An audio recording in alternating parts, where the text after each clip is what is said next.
Hello everybody, my name is Mark Spevick, and in this video I'm going to show you how to make a simple Hollywood style destruction effect using only the shelf tools in Houdini. So let's pop over into Houdini. Here we are inside Houdini, and if I press play we can look at the assets that we have. One is a pre-animated car doing a spin through the air, and the other is a wall asset that's been made of individual bricks. Now in order to simulate these in Houdini and create the interaction that we're after, we need to use Houdini's Rigidbody system. The easiest way to access this is through the shelf tools at the top of the right hand side of the interface here. You'll find there is a Rigidbody Shelf Tab, and what Rigidbodies are is it tells Houdini to allow things to be objects that are influenced by gravity and other forces in the scene. So to use this, and any of the shelf tools in fact, just left click in your viewport and make sure nothing is selected, because otherwise when you use the shelf tool it'll operate on your selection and that may or may not be what you want. So in this case I'm going to use RBD glue object, which will tell Houdini that these bricks are individual objects, but they'll start off glued together, suggesting the mortar between the bricks. So I'm going to left click on this shelf tab, click on the brick wall and hit enter.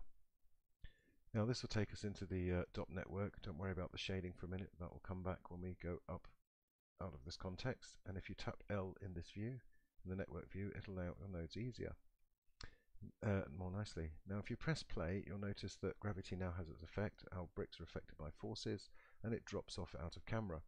The reason it does that is because there's no ground plane here, there's nothing for it to collide with, no floor. So I'd like to make a collider, and those can be found in the collision tab here. And then we'll find the shelf tools for the different colliders. And there is our ground plane. If I just left click on here, we'll create a ground plane. If I just hit escape to come out of back into camera mode. Now when I press play, we'll see the wall doesn't drop off into gravity because it's being held up by the floor. So yeah, the next thing to do is to tell Houdini to allow our car to collide with the wall. Now our car doesn't want to be a rigid body object because it doesn't want to be affected by physics, but we want it to still interact with our rigid body objects. And for that we use this special shelf tool here called Deforming Object. This simply tells Houdini that this object is a collider but changes frame by frame. So again, left clicking in your viewport here, make sure nothing is selected. Click on Deforming Object, follow the prompt and select your deforming object, in this case the car, and hit enter. Now when you press play, as before, the car moves through the scene.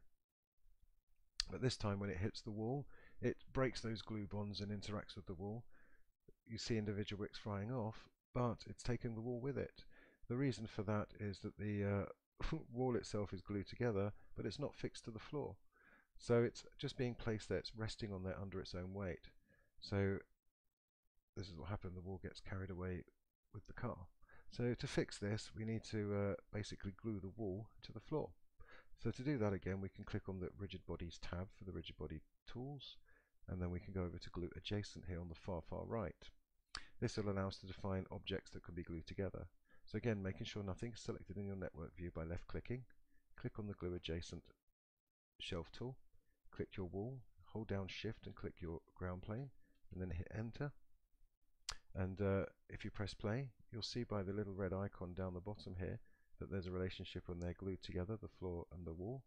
And this time the car hits as before, but the wall just stays rooted where it is and allows the car to pass through, throwing those bricks everywhere.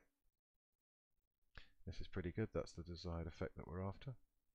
So the next thing to do is to make sure that this plays correctly, and in order to do that you have to flipbook. Flipbooking will allow you to see things play back in real time. So I'm just going to tap U to come out of this network so we can see the shading. And over here on the left hand side of the interface is the flipbook button. If you just left click on that, the animation will play through and it will load up in mplay, and then we can preview that and see how the animation plays out. And we can see there's a nice impact there. Now my bricks kind of float around in the air a little, and I'd want them to have a bit more sense of weight. So one thing that's important when dealing with the simulations is first of all building to scale, where 1 unit is 1 meter. But the other important thing is to make sure things weigh the correct amount. If you double click your auto dot network, you can go inside. If you tap L, it'll lay out your nodes. And if you come near the top here, you'll see there's an RBD packed object node called wall.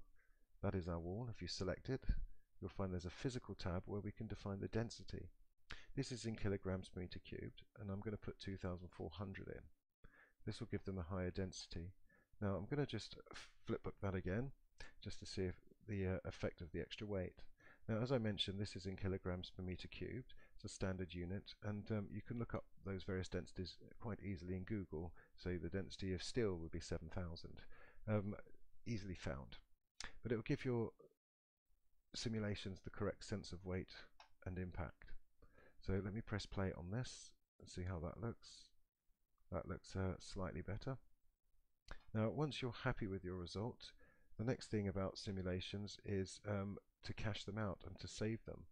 Now, to do that, you can click on this Output tab at the bottom and you can write this cache to disk. This is very useful if you're rendering across multiple machines, or you just want to save this version and then change the forces later. Very simply, just click the Save to Disk button up here. This writes out your cache to disk, and if you tap U to come out of that network, on your auto.network node, click on Playback Simulation, and this will play back that cache from disk. As you'll notice, I'm jumping to random frames, and the cache is not. It's reading from.